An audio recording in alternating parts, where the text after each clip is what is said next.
I think I do have more skills than Mike Tyson. As far as like, I mean, when I say I have more skills than Mike Tyson, guys smarter than like at a lower weight class always have more skill. It's no heavyweight ever in life had more skills than smaller guys. So let's just take that out the picture. So when people think that I'm dissing Mike Tyson, I'm not dissing Mike Tyson for sure. It just facts is facts. You know what I mean? I do feel as though I have more skills than Mike Tyson. I just hold that puncher power just as like Mike Tyson did when he was fighting. You know, so and I'm gonna stand on my words.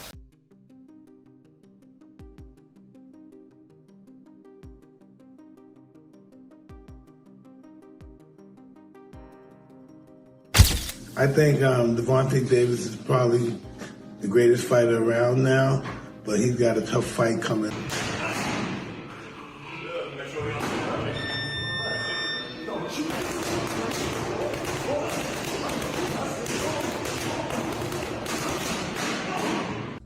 I think Gervonta Davis is probably the greatest fighter around now, but he's got a tough fight coming up. You know, he's the top dog. There's no doubt about it. He showed that. But Barrios, he's a pretty good fighter. Last time I saw him fight, he was pretty durable. What about, I mean, what do you think about people comparing Tank Davis to you? I mean, what do you think about that? Tank is a great fighter.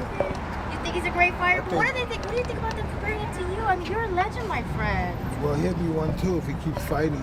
Yo, what's up, fight fans? Welcome back to the channel. And this next one, it's heating up fast. Gervonta Tank Davis is officially in beast mode ahead of his rematch with Lamont Roach. And guess who's helping sharpen the blade? None other than Iron Mike Tyson himself. You heard that right. A living legend teaming up with one of boxing's deadliest punchers. The training clips say it all. Explosive combos, fierce pacing, and a killer instinct you can feel through the screen. The first time around, Roach shocked the world. He didn't just survive, he stood toe-to-toe and walked away with a controversial draw. But they've known each other. These two have known each other for a while. Does Lamont Roach just understand a way to beat or frustrate Tank in a way that others don't? You know what I mean? Like, has he just found it, so to speak? Like, I have a lot I want to find out after that because the first fight was so controversial. I think leaving it up to a draw is fine, whatever. Even though under the letter of the law, Tank probably should have lost this fight and probably would have if they counted the knockdown when he took a knee. He blamed it on grease. I assume he won't on his hair. And it could get greasy. Like Amanda Serrano was like, "Yo, that's what fucking put me out of a fight in Puerto Rico." And then we were subjected to her beating the shit out of Stevie Morgan not that long later. So like, that's kind of what it is. But I'm excited for this. I'm excited for this because of the first fight, and I think you have to give Lamont Roach a real shot. Even though I still would say Tank figures it out and gets it done and takes it more seriously this time. Yeah, I think that because they're so familiar with each other, like these guys fought each other when they were kids. And then Lamont Roach comes into the ring and listen, regardless, like Lamont Roach came in there and he was confident. And I don't think a lot of people believe that he was going to be able to get it done against Tank. People thought that Tank was going to knock him out. Here's the thing, though. Tank is actually super skilled. Like, he doesn't throw a lot. When he does, he's extremely accurate. But he does have skill, and what he does is he reels in his fighters, and he ends up landing big shots on them that end up knocking his opponent out. And if you could all please take your seats, we want to welcome on the WBA lightweight champion, Gervonta Tank Davis. Tank, we're going to bring you up to the podium as we welcome you into the media, and you can discuss the fight and give the media some thoughts. I mean, I thank y'all for waiting and things like that. It was a good night for the sport. Didn't get what the decision I want, but we didn't get a loss either. So I felt like I won it, the last couple rounds. So it's cool. Lamont is a great fighter. Hopefully I can get that rematch because I know what I can do in a fight. But it's cool. Questions? Yo, fight fans, did you catch that Gervonta Tank Davis versus Lamont Roach bout? Talk about controversy. The judges called it a draw. But let's be real, a lot of people think Roach got robbed. Both fighters brought their A game, showing off some serious skills in the ring. Roach was on fire, landing clean shots and outworking Tank in several rounds. But Tank had his moments too, showcasing that explosive power we all know. But Tank going on one knee or being wobbled didn't swing it toward Roach. I don't know about that, but either way, now everyone's buzzing about an upcoming rematch. I mean, who wouldn't want to see these two go at it again? What's your take? Did Roach deserve the W, or was the draw fair? Drop your thoughts below and let's break down this fight. Lamont is signed and ready to go for the rematch, correct? Y'all Tank play so many head games, it's not even funny. Because let me tell you something, bro. Lamont Roach has never been this big of a fighter before. Everyone knows Lamont Roach now. So he could be reaping the benefits of just enjoying his status of having that draw with Tank, while Tank is the one with the eye of the tiger. Tank is probably in the gym training his ass off, and then sign the contract like, all right, we got to fight when? June. Oh shit, let's hurry up and dash your ass. Sugar Ray Leonard did that to Roberto Duran. Duran was told that he had a fight in a couple weeks, and he was like, dude, I'm 190 pounds in Panama, which is why Roberto Duran was out of shape in the No Mas fight and was like, no mas. So Tank could be over there working, sign the contract in 3 weeks, and all of a sudden Lamont Roach got to put a training camp together. Some fans say he even edged it. But this time, there's no room for doubt. The rematch is locked in for August 2025 in Las Vegas, and both fighters are laser-focused. Roach wants to finish what he started. Tank wants revenge, and Tyson in his corner might just be the difference. I don't really be trying. I like to hit the face. What was Mike Tyson? He was a brawler. Brawl means more than one person. So he knocked people out real quick. You knock people out real quick. Yeah, but I can knock you out like... So you saying that you can knock him out faster than Mike Tyson, probably, if it was a challenge?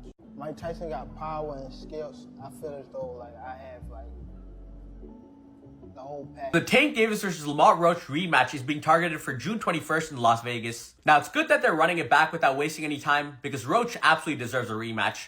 I mean, I thought he outboxed Tank the last time around. He came up a division as a gigantic 10-1 underdog, and he was the one on the front foot, landing his jab, the body shots, the combinations, throwing a lot more volume. I had it 7-5 Roach, and the no knockdown in round 9 was the reason it was a draw. If that knockdown was scored, that would have been a decision for Roach. But with all that being said, I do like Tank a lot more in the rematch. I thought he fought way too much on the back foot in the first fight, especially the first few rounds. He would land 1 or 2 punches per round, but as he started becoming the aggressor in the later rounds, he kept landing a lot more left hands and body shots. So Tank just needs to make this a dogfight, get into more exchanges, and that's where he'll land a lot more punches on Roach. When he's sitting on the back foot waiting for a counter, that's where Roach is comfortable and winning most of the rounds. So if Tank can fight the same way he did against Ryan Garcia, rounds 3 to 7, against Mario Barrios in the later rounds, or Frank Martin rounds 4 to 8, if he's the one on the front foot, then I do think he'll stop Roach in the rematch.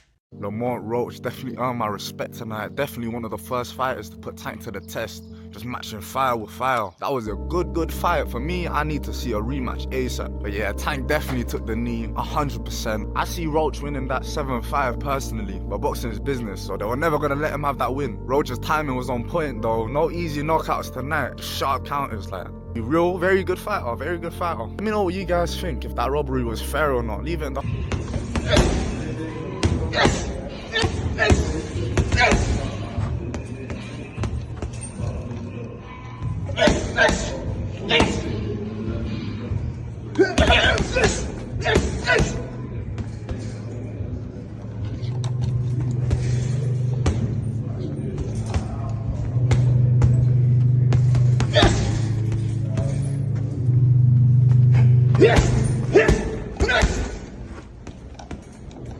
Roach has the heart, the skills, and the blueprint, but Tank's bringing pressure, power, and now Tyson's mentality. So here's the real question. Will this be a redemption story for Tank or Roach's rise to the top? They announced it today? So what do you think, considering you were one of the handful of people to pick Lamont Roach, giving him a tough fight? What do you think? I think it's dangerous for him to go back in there and fight Lamont. I think Lamont is a hell of a fighter. I can see that going left. So he better be on his A game. Did you think Lamont won the first fight? 154 and fight.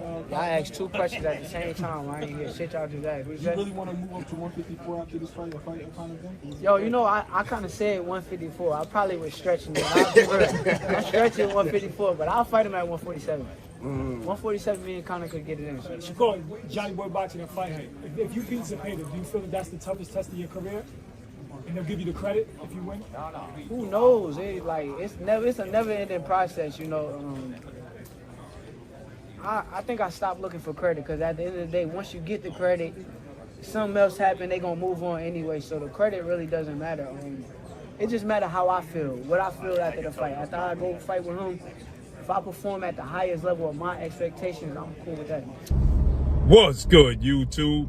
It's your boy, Blue Blood Sports TV, back at y'all with another one.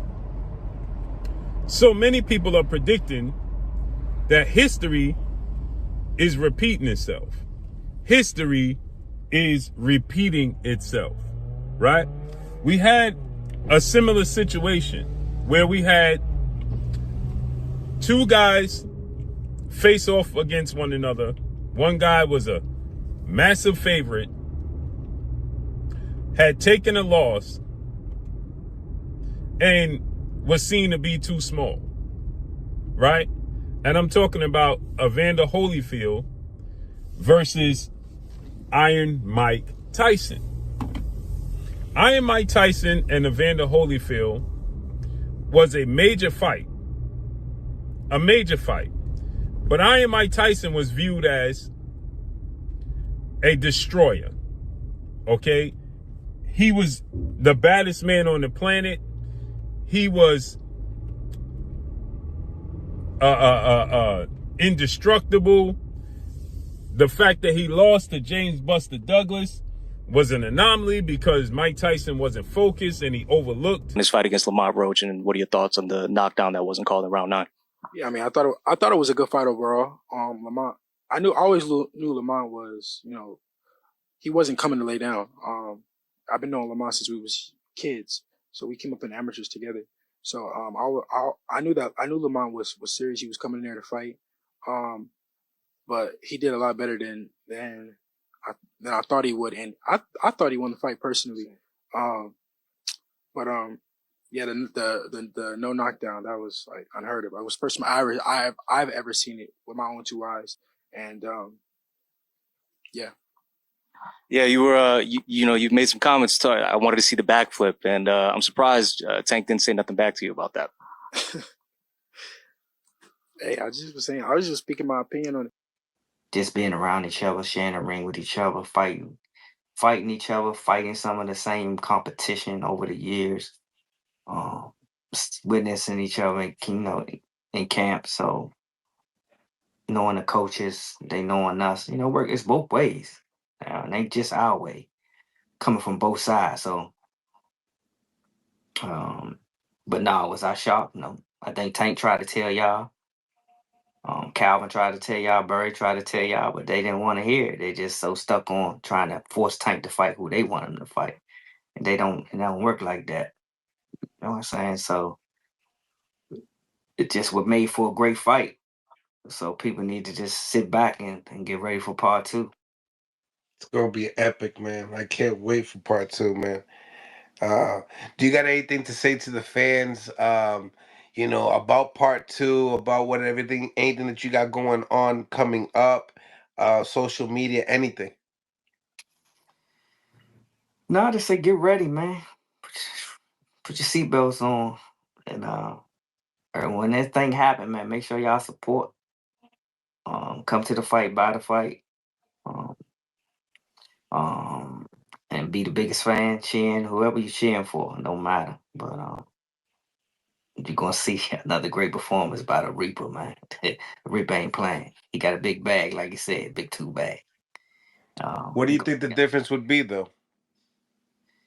You're gonna see the difference. I mean, I believe we want to fight. Nobody can tell us different. The majority of the world believe we want to fight. So you're gonna see. Both of them gonna raise their level. Both of them. So yeah, they're gonna make for a greater fight. But no way, neither of them are gonna knock each other out. It's gonna go the distance. It's boxing, man. I ain't got no crystal ball in front of me. So we just gonna. Following the Tyson fight, tell us, exactly why. Expound on that. Because why would he even want to fight him? And who told Mike Tyson to fight anyway? Do you think that it might have tarnished Mike's legacy in a way? Yeah, they did. They definitely. Drop your thoughts in the comments, hit that like button, and subscribe for more heat leading up to Fight Night.